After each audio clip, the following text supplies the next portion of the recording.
오늘 말씀은 누가복음 22장 14절에서 20절까지 말씀입니다. 때가 이르매 예수께서 사도들과 함께 앉으사 이르시되 내가 고난을 받기 전에 너희와 함께 이 유월절 먹기를 원하고 원하였노라. 내가 너희에게 이르노니 이 유월절이 하나님의 나라에서 이루기까지 다시 먹지 아니하리라 하시고 이에 잔을 받으사 감사기도 하시고 이르시되 이것을 갖다가 너희끼리 나누라. 내가 너희에게 이르노니 내가 이제부터 하나님의 나라가 임할 때까지 포도나무에서 난 것을 다시 마시지 아니하리라 하시고 또 떡을 가져 감사기도 하시고 떼어 그들에게 주시며 이르시되 이것은 너희를 위하여 주는 내 몸이라. 너희가 이를 행하여 나를 기념하라 하시고 저녁 먹은 후에 잔도 그와 같이 하여 이르시되 이 잔은 내 피로 세우는 새 언약이니 곧 너희를 위하여 붓는 것이라. 아멘. 지난 한 주간 고난주간을 잘 보내셨습니까? 오늘은 부활절, 예수님께서 부활하신 것을 기념하는 부활절 예배입니다. 그리고 앞에 놓여 있다시피 오늘 우리는 원 커뮤니티 교회로는 처음으로 성찬식을 거행할 것입니다. 우리가 전에 행하던 성찬식 방식하고 오늘 좀 다를 거예요. 그래서 오늘 이 말씀은 바로 부활절과 예수님께서 우리에게 주신 이 성찬식이라고 하는 이 전례와 이 두 가지가 어디에서 만나는지 그 이야기를 여러분들과 함께 나누려고 합니다. 그냥 나중에 다 끝나고 결론 말씀드리면 헷갈리실 테니까 미리 결론 말씀드릴게요. 예수님의 부활과 그리고 오늘 우리가 행할 이 성찬식은 어디에서 만나냐면 바로 오늘 설교 제목에서 만납니다. 메멘토 모리, 죽음을 기억하라. 라틴어예요. 그러니까 이 라틴어, 로마 제국에서 사용하던 라틴어의 그냥 구절입니다. 이 구절이 나중에 중세로 들어오면서 교회에서 많이 사용하게 됐어요. 죽음을 기억하라. 왜? 우리가 죽음을 기억할 때에만이 이 세상이 영원하다 살지 않게 되고 우리가 끝이 있는 존재라는 걸 깨닫게 되는 거잖아요. 그걸 라틴어로 메멘토 모리, 죽음을 기억하라. 바로 이 자리에서 부활절과 성찬식이 만나는 자리가 됩니다. 저는요, 중학교 2학년 때 처음 예수를 믿었어요. 그러다 보니까 보통 그래도 나중에 물어보면은 예수를 처음 믿었다고 해도 집안에 누군가가 예수 믿은 사람들이 있어요. 근데 저는 친가 외가를 통틀어서 고모 이모 뭐 다 통틀어서 제가 처음입니다. 예수 믿기. 중학교 2학년 때 공부 가르쳐달라고 과외 선생님 했더니 공부는 안 가르쳐주고 예수를 전하셔가지고 교회를 처음 갔어요. 그러다 보니까 무슨 문제가 생기냐면 제가 예수님에 대해서, 교회에 대해서, 기독교에 대해서 아는 게 넌이에요. 넌. 그냥 그때까지 제가 알고 있던 기독교, 예수에 대한 건 뭐냐면 저희 그 옛날에 중학교 때는요, 중간고사나 기말고사 같은 시험이 끝나면 단체로 그 극장에 관람을 갔어요. 근데 제가 있던 학교가 미션 스쿨도 아닌데도 맨날 보는 영화가 뭐 그 당시 뭐 10개, 뭐 코바디스, 뭐 배너, 이건 무슨 말인지 아시는 분들은 나이가 좀 되신 분들이에요. 그런 영화를 맨날 봤어요. 그냥 그 정도가 제가 알고 있는 기독교의 전부였습니다. 그러다 보니까 과외 선생님이 대학생이었는데 저를 중고등부에 갖다 집어넣고는 자기는 대학부에 가버리니까 저는 아는 게 없어요. 아는 게 없으니까 뭐 한 가지만 말씀드릴까요? 그 중고등부 예배를 드리는데요, 이렇게 기도한다고 하더라고요. 그 옆에 이렇게 보니까 다 눈을 감고 고개를 숙여요. 그래서 저도 눈을 감고 고개를 숙였는데 뭐라고 앞에서 말하는데 갑자기 모든 사람들이 동시에 아멘 하는 거예요. 굉장히 충격이었어요. 그래서 그 다음번에는 눈을 뜨고 봤죠.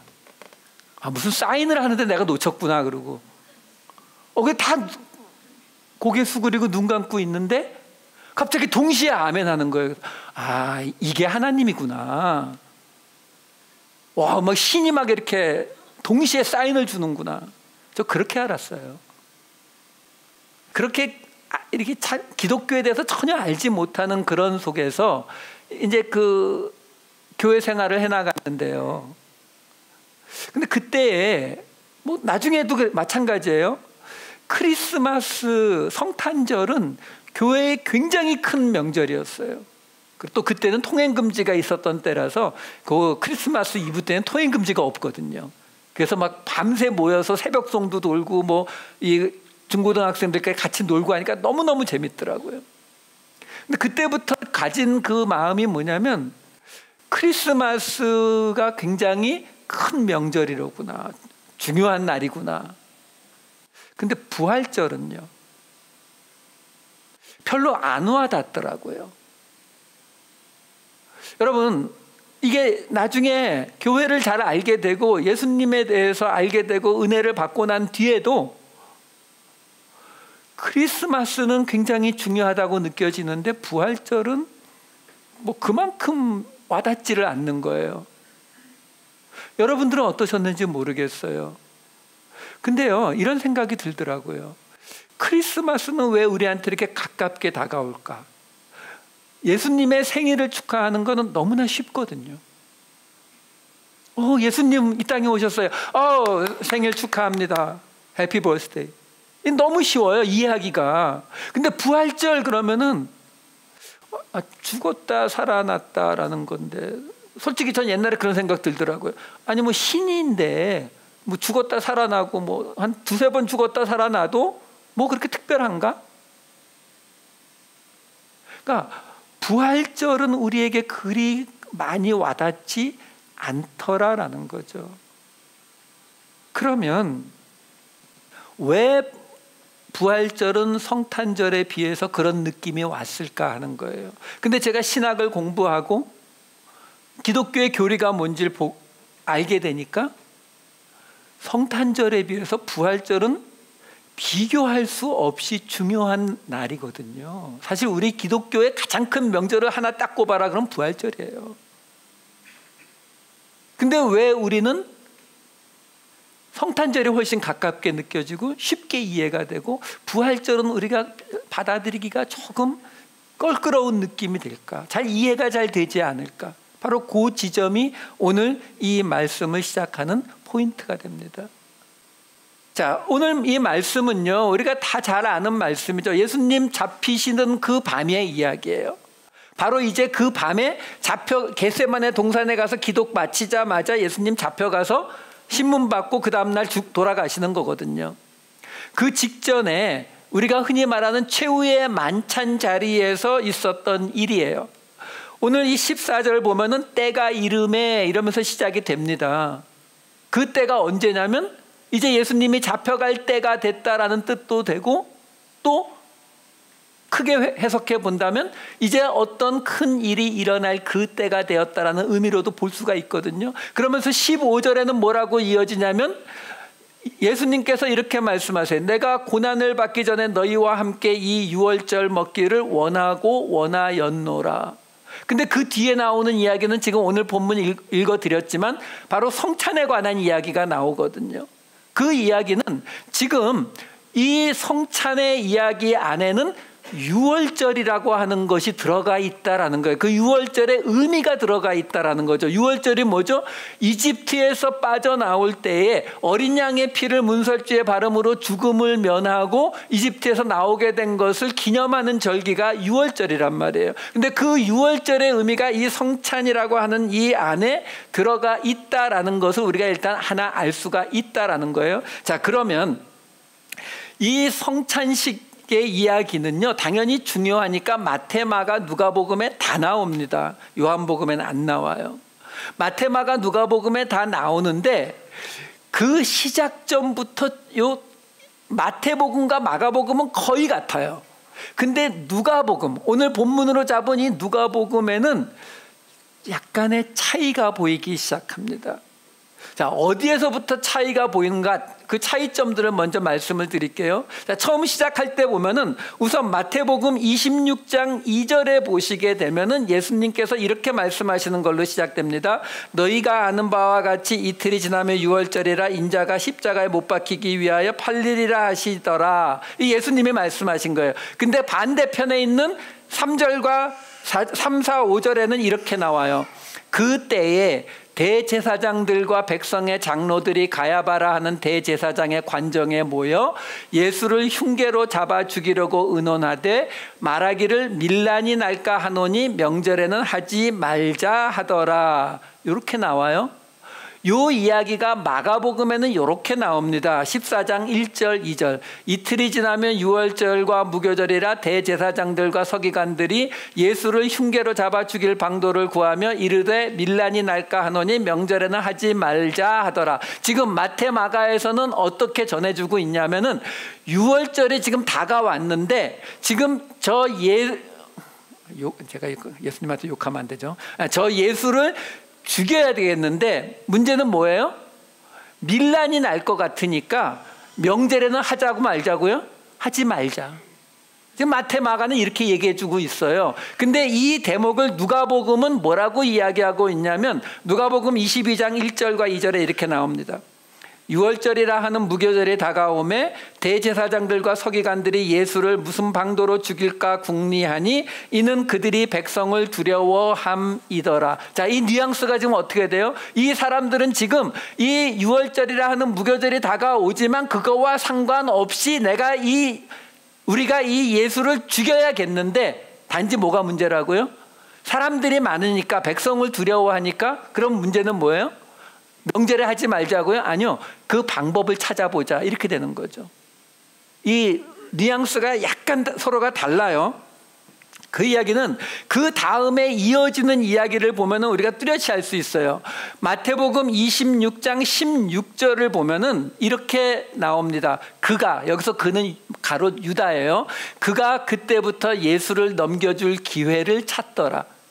마가복음도 똑같아요. 무슨 얘기냐면 지금 대제사장들과 서기관들이 어떻게 결정했냐면 예수를 죽이고 싶은데 밀란이 날까봐 이 명절에는 하지 말자라고 이야기를 했다고요. 근데 유다가 딱 오더니 내가 예수님 팔아줄게 라고 이야기하니까 좋아, 그럼 그렇게 해. 그랬더니 유다가 어떻게 했다고요? 예수를 넘겨줄 기회를 찾았다고요. 그리고 다른 설명 없이 예수님이 잡혀가게 되는 걸로 나와요. 자, 그러면 마태 마가복음의 뉘앙스는 예수님이 유월절에 죽게 되는 것이 누구의 책임이에요? 유다요. 대제사장과 서기관들은 명절에 안 하려고 했다니까요. 근데 유다가 그 기회를 찾아서 한 게 이 유월절에 걸린 거란 말이에요. 그러니까 예수님이 유월절에 죽게 된 것은 유다 때문인 거죠. 근데 거기에 비해서 누가복음은 뭐라고 말해주고 있다고요? 누가복음 22장 6절 유다가 허락하고 예수를 무리가 없을 때에 넘겨줄 기회를 찾더라. 그러니까 누가복음은 대제사장과 서기관들이 예수를 명절이고 뭐고 하여간 죽이려고 하는데 무리가 두려워서 어떻게 할까 기회를 찾고 있는데 유다가 그것을 허락하고 예수를 무리가 없을 때에 그 기회를 찾아서 넘겨준다. 이렇게 되는 거예요. 그러면 예수님이 죽게 된 그 책임이 누구에게로 가요? 대제사장과 서기관들, 이스라엘 백성들에게 넘어가게 되는 이야기의 차이가 나온단 말이에요. 이 차이를 제가 굳이 찾아서 말씀을 드리는 이유가 뭐냐면 이 성찬에 관한 이야기가 마태, 마가, 누가복음에 모두 나오는데 마태나 마가는 이 예수님의 성찬 이야기니까 내 몸, 빵을 드시고 이건 내 몸이다. 그 다음에 이 포도주 잔을 드시고 이것이 내 피다라고 설명하는 거는 다 똑같거든요. 근데 똑같은데 누가복음에만 큰 차이가 하나 등장하기 때문에 그래요. 제가 좀 길지만 읽어드릴게요. 마태복음 26장 26절에서 28절 말씀. 그들이 먹을 때에 예수께서 떡을 가지사 축복하시고 떼어 제자들에게 주시며 이르시되 받아서 먹으라 이것은 내 몸이니라 하시고 또 잔을 가지사 감사기도 하시고 그들에게 주시며 이르시되 너희가 다 이것을 마시라 이것은 죄사함을 얻게 하려고 많은 사람을 위하여 흘리는 바 나의 피 곧 언약의 피니라. 이렇게 나오거든요. 마가복음 보겠습니다.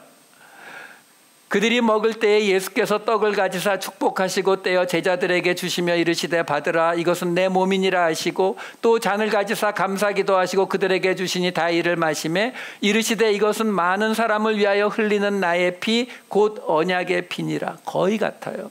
자, 오늘 본문 누가복음입니다. 누가복음 22장 19절 20절. 또 떡을 가져 감사기도 하시고 떼어 그들에게 주시며 이르시되 이것은 너희를 위하여 주는 내 몸이라 너희가 이를 행하여 나를 기념하라 하시고 저녁 먹은 후에 잔도 그와 같이 하여 이르시되 이 잔은 내 피로 세우는 새 언약이니 곧 너희를 위하여 붓는 것이라. 자, 가장 큰 차이가 뭔지 아시겠어요? 여기에 바로 이를 행하여 나를 기념하라라는 말이 누가복음에만 들어갑니다. 이 말씀이 있기 때문에 지금 우리가 성찬식을 지키는 거예요. 마태와 마가에는 기념하라. 정확히 여기에 나오는 이 기념하라의 뜻은 기억하다, 리멤버에 가깝습니다만 어쨌든 이 말이 마태 마가에는 없는데 누가복음에 나오고 그리고 어디에 나오냐면 이따가 보겠지만 고린도전서에 나와요. 왜요? 누가복음은 누가 썼어요? 누가가. 고린도전서는요? 바울이. 누가는 바울의 제자입니다. 그러니까 지금 여기에서만 지금 이 성찬식을 우리가 기억하고 이 성찬식을 행해야 될 것을 이야기하더라라는 거예요. 자, 그런데 지금 여러분들이 쭉 읽었기 때문에 잘 기억이 안 나시겠지만 그 안에 지금 어떤 이야기가 있냐면 지금 내 몸과 내 피를 먹고 마시라는 그 이야기가 딱 끝나면서 마태복음과 마가복음은 이런 구절로 끝납니다. 제가 마태복음만 읽어드릴게요. 마태복음 26장 29절. 그러나 너희에게 이르노니 내가 포도나무에서 난 것을 이제부터 내 아버지의 나라에서 새 것으로 너희와 함께 마시는 날까지 마시지 아니하리라 하시니라. 이게 마가복음에도 똑같이 나오거든요. 그러니까 무슨 얘기냐면 지금 마태복음과 마가복음에서 나오는 이 성찬식의 이야기의 마무리는 예수님이 뭐라고 하시냐면 내가 포도나무에서 난 것을 이제 아버지의 나라에서 마실 때까지 다시는 안 마시겠다. 무슨 이야기냐면 이 땅에서 너희와 함께 식사를 하고 포도주를 마시는 건 이게 끝. 이걸 말해주고 있는 거예요. 마태와 마가복음은요. 자, 그런데 누가복음만 이 성찬식을 우리더러 행하라라고 이야기하고 있거든요. 근데 행하라라고 하는 그 누가복음에도 이 포도나무에서 난 것을 먹지 않으시겠다는 이 말씀도 나와요. 누가복음 22장 18절을 먼저 보여주세요. 내가 너희에게 이르노니 내가 이제부터 하나님의 나라가 임할 때까지 포도나무에서 난 것을 다시 마시지 아니하리라 하시고 똑같이 나온다고요. 그러니까 마태, 마가, 누가복음이 다 똑같이 이 성찬식이라고 하는 이 최후의 만찬 자리에서 벌어진 이 일이 예수님이 이 땅에서 행하시는 마지막 사역이라고 하는 것을 분명히 말해주는 건 똑같아요. 근데 문제는 이 누가복음에는 그 앞에 뭐가 하나가 더 들어가 있냐면 16절 말씀이 들어가 있는 거예요. 내가 너희에게 이르노니 이 유월절이 하나님의 나라에서 이루기까지 다시 먹지 아니하리라 하시고. 이 말은요, 이 말은 굉장히 심각한 말인 게 뭐냐면 유대인들에게 있어서 가장 중요한 명절을 꼽아라, 유월절이에요. 출애굽기에서 10번째 재앙이 떨어지기도 전에 이미 하나님께서 이 유월절을 지켜라라는 말이 나오죠. 이 유월절이 있는 달을 한 해의 첫 달로 만들라라고 달력까지 바꿔버린 게 이 유월절이라고요. 유월절이 뭐라고요? 이집트에서 하나님이 구원해내시는 그 절기요.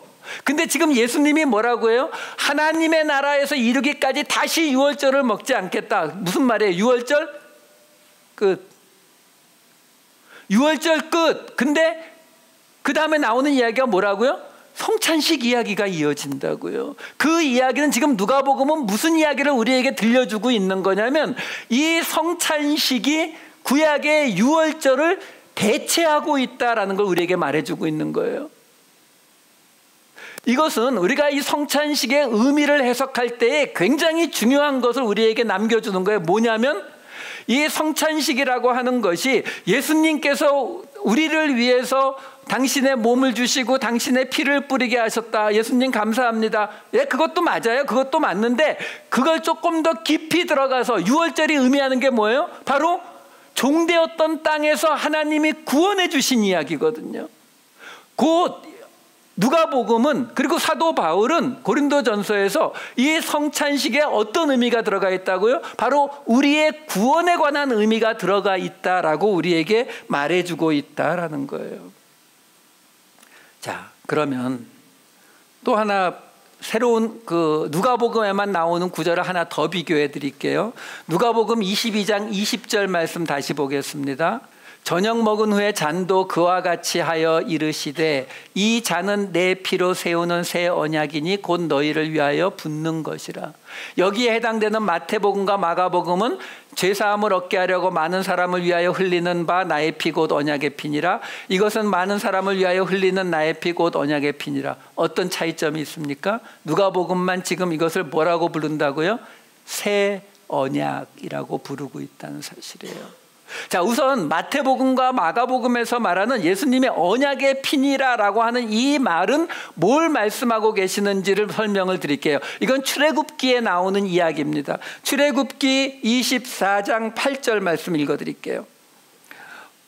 이 모세가요, 제사를 이 하나님께서 그 백성들을 올라오라고 했을 때 모세가 제사를 드리고 그 제물의 피를 뿌리는 장면이에요. 그 뿌릴 때 이렇게 나와요. 모세가 그 피를 가지고 백성에게 뿌리며 이르되 이는 여호와께서 이 모든 말씀에 대하여 너희와 세우신 언약의 피니라.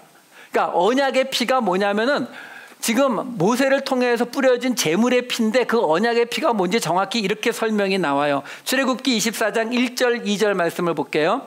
이게 지금 무슨 상황이냐면 하나님께서 이스라엘의 70 장로들과 그리고 아론과 아론의 두 아들과 모세를 함께 시내산 위로 부르시는 장면이에요. 자, 근데 이렇게 나와요. 1절 2절이 또 모세에게 이르시되 너는 아론과 나답과 아비후와 이스라엘 장로 70명과 함께 여호와께 올라와 멀리서 경배하고 너 모세만 여호와께 가까이 나아오고 그들은 가까이 나아오지 말며 백성은 너와 함께 올라오지 말지니라. 지금요, 하나님께서 모세에게 아론의 두 아들 나답과 아비후 그리고 대표 이스라엘 장로 70명을 데리고 와라고 해놓고는 뭐라고 이야기하시냐면 데리고 오지만 저 멀리 갖다 놓고 나한테는 너만 와. 이렇게 지금 설명을 하고 있는 거예요. 자, 그렇게 했는데 그렇게 말을 해놓고서 그 중간에 있는 게 뭐냐면 이 모세가 제물을 잡아서 제사를 드리고 그 피를 뿌리는 이야기가 나오는 거예요. 피를 뿌리고 났더니 아까 읽어드렸던 24장 8절 다시 보여주실래요? 모세가 그 피를 가지고 백성에게 뿌리며 이르되 이는 여호와께서 이 모든 말씀에 대하여 너희와 세우신 언약의 피니라. 바로 그 언약의 피를 설명하고 있는 거거든요. 근데 그 언약의 피를 뿌렸더니 어떤 일이 벌어지냐면 출애굽기 24장 9절에서 11절 말씀. 모세와 아론과 나답과 아비후와 이스라엘 장로 70인이 올라가서 이스라엘의 하나님을 보니 그의 발 아래에는 청옥을 편듯하고 하늘같이 청명하더라. 하나님이 이스라엘 자손들의 존귀한 자들에게 손을 대지 아니하셨고 그들은 하나님을 뵙고 먹고 마셨더라. 자, 보세요. 이게 지금 출애굽의 이야기인데 거기에서도요, 모세와 함께 아론, 나답, 아비후 그리고 이스라엘 장로 70명을 데리고 오라고 해놓고 그들은 저 멀리 두고 모세만 이리 올라와 라고 이야기했어요, 하나님이. 근데 그 모세가 제물을 잡아서 제사를 드리고 그 피를 가지고 사람들에게 뿌렸더니 그 언약의 피를 뿌렸더니 무슨 일이 벌어지냐면 모세와 아론과 나답과 아비후와 이스라엘 장로 70인이 올라가서 하나님을 보고 그리고 하나님을 보고 하나님이 그들에게 손을 대지 않았기 때문에 그들이 하나님을 뵙고 먹고 마셨더라 이렇게 나오는 거예요. 그러니까 여기서 나오는 지금 이 언약의 피는 그리스도의 피죠. 예수 그리스도의 피가 뿌려지니까 이들이 하나님 앞에 나갈 수 있게 됐다. 그게 이 언약의 피거든요. 그걸 지금 아까 그 마태, 마가, 누가복음 세 개를 한꺼번에 한 장면에 넣은 걸 다시 한번 보여주실래요? 지금 여기서 보면 마태복음과 마가복음에 나오는 언약의 피가 예수 그리스도의 그 구속의 피를 상징하는 거 맞아요. 지금 출애굽기 말씀으로 설명을 드렸잖아요.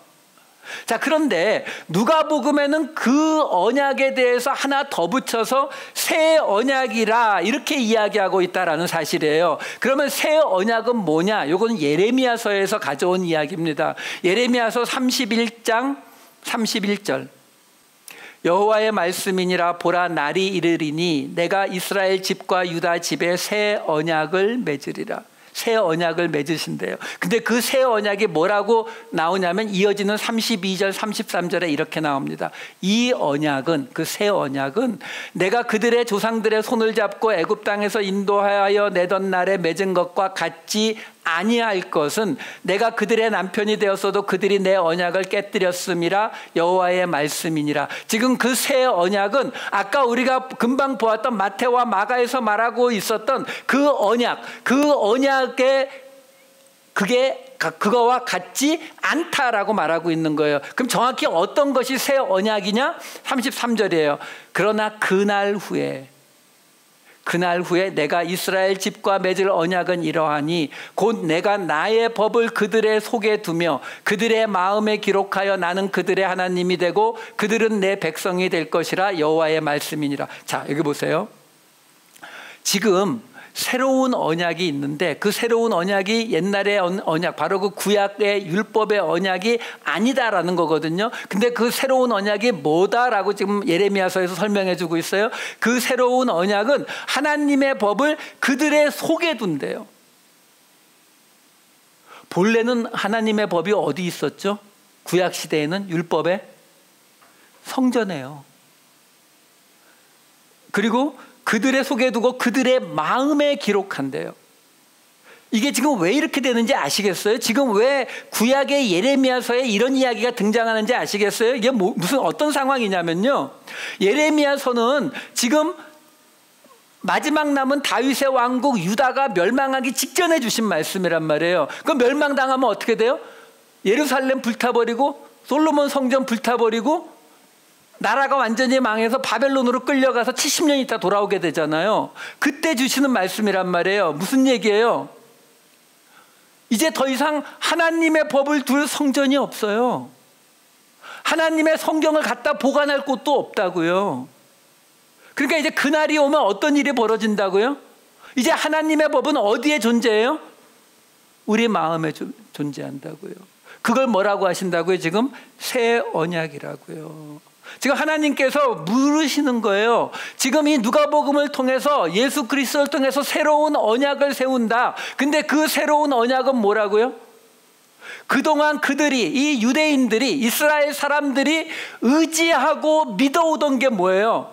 예루살렘, 솔로몬 성전, 법궤, 이거였잖아요. 근데 그게 없다라는 거죠. 그거 다 없어졌는데 이제 너희 어떻게 할 건데? 너희 이제 뭘 믿고 살아갈 건데? 그 믿어야 되는 새로운 것이 뭐라고요? 새 언약이라고요. 그 새 언약을 지금 여기서 설명해 주고 있는 거예요. 이 누가복음에서요. 자, 그러면 여기에 나오는 이 새 언약을 조금 더 정확히 볼까요? 이게 이제 사도 바울의 고린도전서가 등장하는 시점이에요. 고린도전서 11장 25절 26절.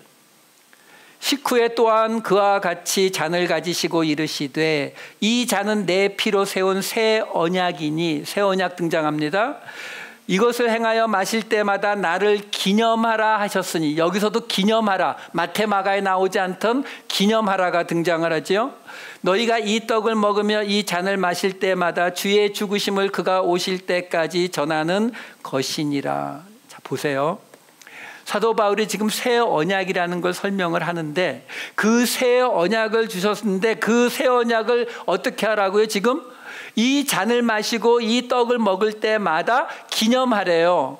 근데 그 새 언약이 뭐라고 말씀하시냐면 너희가 이 떡을 먹고 이 잔을 마실 때마다 이 성찬식을 거행할 때마다 주의 죽으심을 그가 오실 때까지 전하는 거래요. 그게 새 언약이래요. 여러분 이게 지금 무슨 의미가 되는지 아시겠습니까?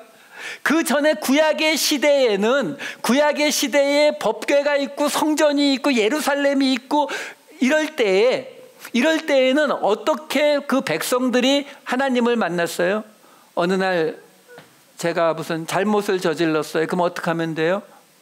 집에서 구별해서 깨끗하게 기르던 양 한 마리를 끌고 예루살렘까지 가서 그 예루살렘에 가서 제사장에게 그 양 한 마리를 주면서 제가 사실은 이번에 이러저러한 죄를 지었습니다 하면서 안수하면은 그 양을 끌고 가서 죽여서 하나님 앞에 제사를 드려요. 그럼 나는 어떻게 됐어요?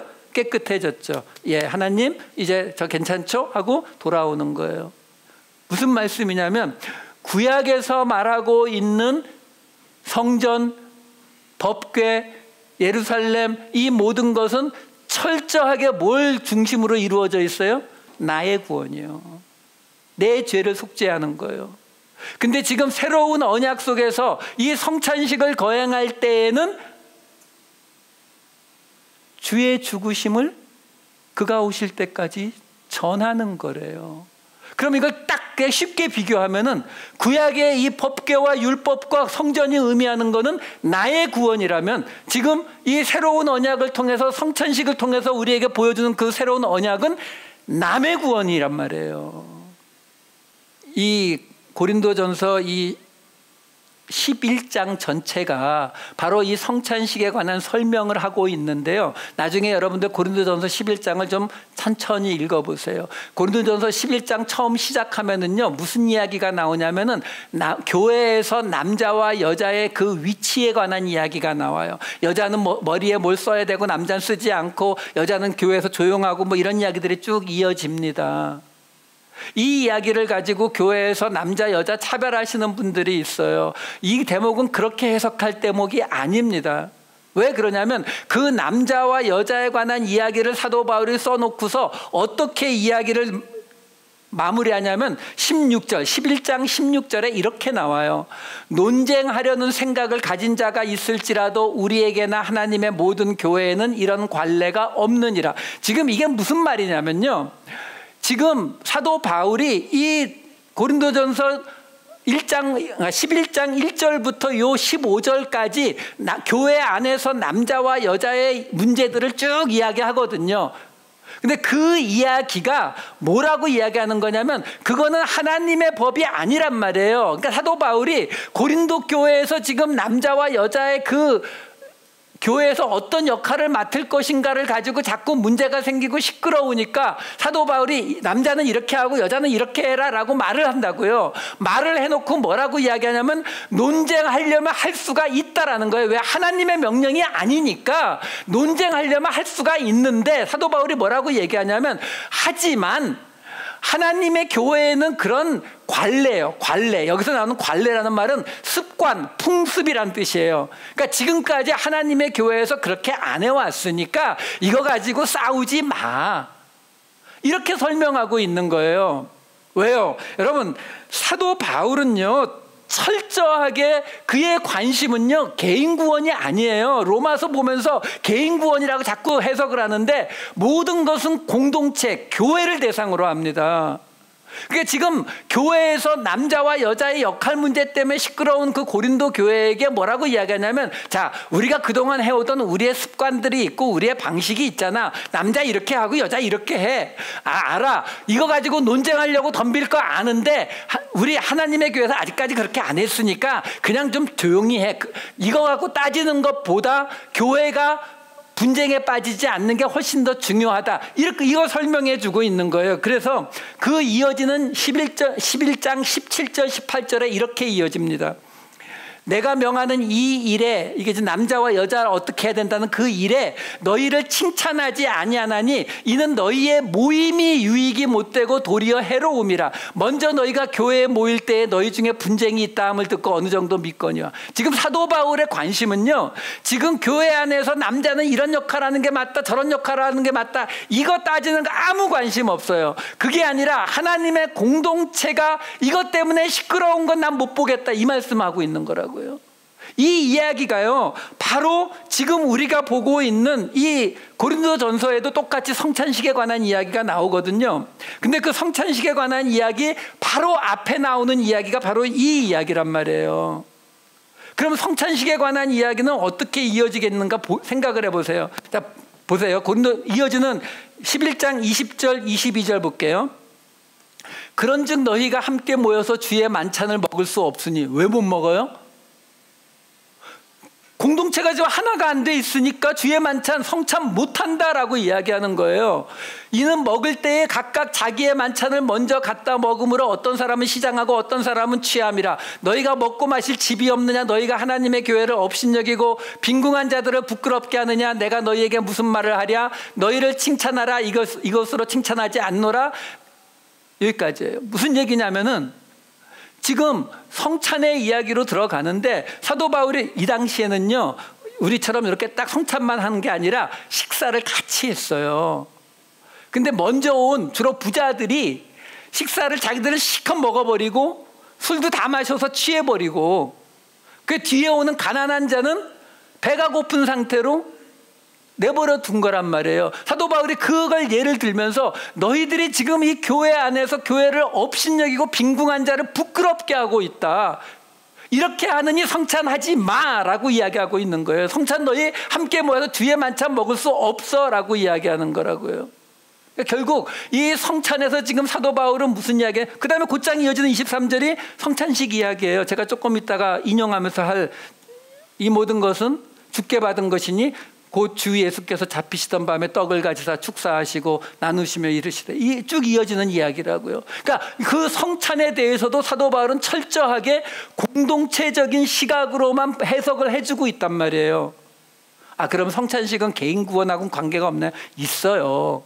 그 제가 아까 말씀드렸잖아요. 예수님께서 뭐라고 하셨다고요? 내가 포도나무에서 난 것을 다시 마시지 아니하리라가 마태마가 누가복음에 다 나온다니까요. 그거 다 나오고 누가는 거기에 하나 더 애드해서 뭘 지금 강조하고 있는 거냐면 새 언약을 강조하는데, 그 새 언약은 사도 바울이 설명하기를 바로 교회 공동체가 올바로 설 때에 성찬식이 이루어지는 것이다라고 설명하고 있다라는 거예요. 자, 그러면 그 개념을 가지고 보자고요. 지금 우리가 20절에서 22절까지 봤는데 이어지는 27절, 29절 말씀 볼게요. 이렇게 이어져요. 그러므로 누구든지 주의 떡이나 잔을 합당하지 않게 먹고 마시는 자는 주의 몸과 피에 대하여 죄를 짓는 것이니라. 사람이 자기를 살피고 그 후에야 이 떡을 먹고 이 잔을 마실지니 주의 몸을 분별하지 못하고 먹고 마시는 자는 자기의 죄를 먹고 마시는 것이니라. 오늘 성찬식이 나오기 때문에 좀 이야기가 길어지지만 이거 다 설명드리는 거예요. 우리가 워낙 잘못 알고 있는 구절이기 때문에 그래요. 우리가 이 구절을 어떻게 생각하냐면, 아, 성찬식에 참여하려면은 우리가 죄를 짓지 않고 나를 살펴봐서 내가 깨끗한지 보고 그래야 성찬식 참여하는 것이다, 이렇게 해석합니다. 여러분, 만약에 그러면은요, 이거 여러분끼리 하세요. 저는 못해요. 아니, 살펴보나 마나 우리는 죄 자체예요. 이 말씀은 지금 그 말씀이 아니라 지금 계속 이어지고 있는 무슨 얘기요? 공동체를 세우지 않고 있는 그들에게 하고 있는 말이에요. 공동체를 세우지 않고 있는 너희들이 지금 주의 잔이나 떡을 먹는 것은 합당한 일이 아니다라고 말한다고요. 왜요? 그 다음에 이어지는 30절 말씀이 이렇게 나와요. 그러므로 너희 중에 약한 자와 병든 자가 많고 잠자는 자도 적지 아니하니. 이 이야기가 왜 나오는데요? 교회 안에서 지금 구박받고 성찬에 참석하려고 왔더니 이미 다 먹어버리고 자기들은 아예 취해서 있고 나는 먹을 것도 없게 남겨놓은 그 사람들 이야기하는 거예요. 그러면서 마지막에 이렇게 이어져요. 33절 34절. 그런즉 내 형제들아, 먹으러 모일 때 서로 기다리라. 만일 누구든지 시장하거든 집에서 먹을지니 이는 너희의 모임이 판단받는 모임이 되지 않게 하려 함이라. 지금 사도 바울의 이야기는 뭐예요? 너희 지금 배고파? 집에서 먹어. 지금 여기 와서 성찬하는 자리에서 사람들을 구별하고 돈 있고 많이 가진 사람, 맛있는 거 가져온 사람, 자기들끼리 실컷 다 먹고 가난한 사람 부끄럽게 하는 그런 모습이 되면 어떻게 된다고요? 너희의 모임이, 너희의 공동체가 판단받게 된다는 거예요. 그러니까 지금 사도 바울은 이 성찬식의 이야기를 철저하게 교회, 예수 공동체의 측면에서만 지금 해석을 해주고 있다라는 거예요. 자, 그래서 고린도전서 10장에 보면 이것을 아주 뚜렷하게 설명한 구절이 있어요. 10장 16절 17절.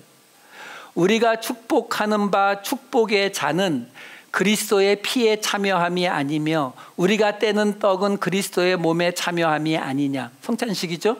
근데 뭐라고 나옵니까? 떡이 하나요 많은 우리가 한 몸이니 이는 우리가 다 한 떡에 참여함이라. 이게요, 제가 오늘 굳이 돈 들여서 이 성찬 그릇을 다시 사서 새로운 방식의 성찬을 여러분들과 함께 나누려는 의도예요. 왜? 우리가 전에 하던 방식이 틀렸다는 거 아니에요. 그건 그거대로 아름다운 모습이에요. 근데 그게 우리한테 알려주지 못하는 게 하나가 있어요. 왜? 우리가 떡과 잔을 먹고 마실 건데요, 떡이 우리에게 상징해 주는 게 지금 이 말씀에 나오잖아요. 떡이 하나의 떡을 우리가 나누어 먹는 거예요. 하나의 떡을 나누어 먹음을 통해서 뭐가 된다고요?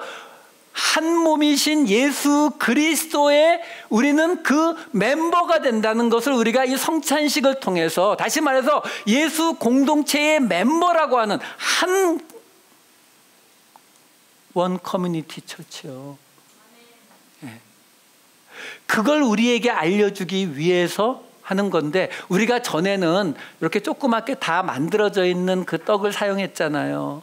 그걸 가지고는 공동체의 의미를, 지금 이 사도 바울이 말하는 공동체의 의미를 보여줄 수가 없잖아요. 그래서 제가 오늘은 큰 빵 하나를 사왔어요. 그 빵을 떡을 떼듯이 나누어서 그걸 직접 우리가 잘라 먹을 거예요. 그럴 때 우리는 한 몸이신, 떡이 하나니까 한 몸이신 예수 그리스도의 몸에 참여하는 한 공동체로 나타나게 된다라는 거예요. 여러분, 성찬식이 영어로 뭔지 아세요? 커뮤니언이에요. 커뮤니언. 이 커뮤니언은 어디서 온 단어냐면 커뮤에서 온 단어예요. 커뮤의 뜻이 뭐예요? 커뮤니티예요. 그러니까 성찬식이 갖는 가장 첫 번째 의미가 뭐냐면 바로 공동체에 관한 의미라고요. 예수 그리스도의 몸 대신 몸인 그 떡을 나눌 때에 우리는 예수 공동체 안에 들어있는 사람이라는 것을 고백하는 거예요. 하나만 더 말씀드리고 성찬식으로 들어갈게요. 자, 아까 말씀드렸다시피 포도나무에서 난 것을 다시는 마시지 아니하리라는 이야기가 마태마가 누가복음에 다 나왔어요. 그 말은 오늘 이 본문에 있는 누가복음에서도 그 의미는 똑같이 가지고 있다라는 거죠. 자, 그러면 이 성찬식에는 이 언약 공동체의 의미 말고 포도나무에서 난 것을 다시 안 마신다는 게 무슨 뜻이라고요? 더 이상 내가 너희들과 함께 만찬을 같이 하지 않는다. 끝. 이 땅에서 내 사역 끝. 예수님의 죽음을 상징하는 거거든요. 고린도전서 11장 26절 아까 읽었었죠. 너희가 이 떡을 먹으며 이 잔을 마실 때마다 주의 죽으심을 그가 오실 때까지 전하는 것이니라.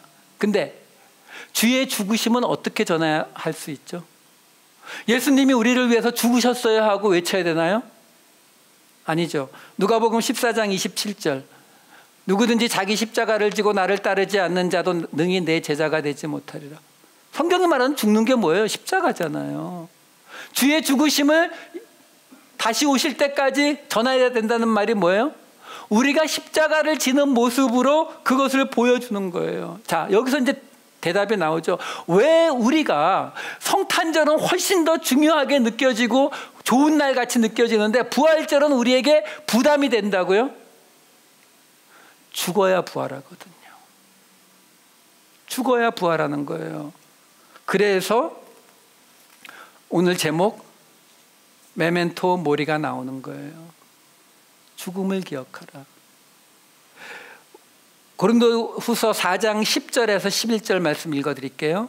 우리가 항상 예수의 죽음을 몸에 짊어짐은 예수의 생명이 또한 우리 몸에 나타나게 하려 함이라. 우리 살아있는 자가 항상 예수를 위하여 죽음에 넘겨짐은 예수의 생명이 또한 우리 죽을 육체에 나타나게 하려 함이라. 딱 나오잖아요. 우리 안에 생명이 나타나는 거, 우리 죽을 육체가 다시 예수의 생명으로 살아나려면 어떻게 해야 된다고요? 예수의 죽음을 몸에 짊어져야 되고요. 우리 살아있는 자가 항상 예수를 위해서 죽음에 넘겨질 때, 그때의 부활이 우리에게 오는 거예요. 그래서 부활절과 성찬식이 어디서 만난다고요? 바로 이 죽음을 기억하는 메멘토 모리의 자리에서 만난다라는 거예요. 이것을 성찬식에 대해서 언급하지 않는 요한복음에서 이렇게 말합니다. 요한복음에서 예수님이 나는 생명의 떡이라고 말씀하시고 나서 이렇게 나와요. 요한복음 6장 54절 55절. 내 살을 먹고 내 피를 마시는 자는 영생을 가졌고 마지막 날에 내가 그를 다시 살리리니 내 살은 참된 양식이요 내 피는 참된 음료로다. 성찬식에 참여하는 사람들, 내 살을 먹고 내 피를 마시는 자는 영생을 가졌다라고 설명해 주고 있잖아요. 여러분, 오늘 우리는 예수님의 부활절을 기념하는 예배를 드리면서 동시에 예수님의 죽음과 그리고 그로 인해서 세워지는 공동체를 기념하는 성찬식을 함께 드릴 거예요. 이 예수님의 죽음과 공동체 이 이야기와 예수님의 부활하신 이야기는 바로 오늘 이 메멘토 모리 죽음을 기억하는 장소에서만 다시 만나게 됩니다. 우리가 예수 그리스도의 죽음을 기억하고 받아들일 때에 우리는 예수 그리스도의 몸된 공동체를 이루게 될 것입니다. 예수 공동체, 하나이신 예수 공동체, 원 커뮤니티 교회를 이루시는 저와 여러분 되시기를 우리 주 예수 그리스도의 이름으로 축원드립니다.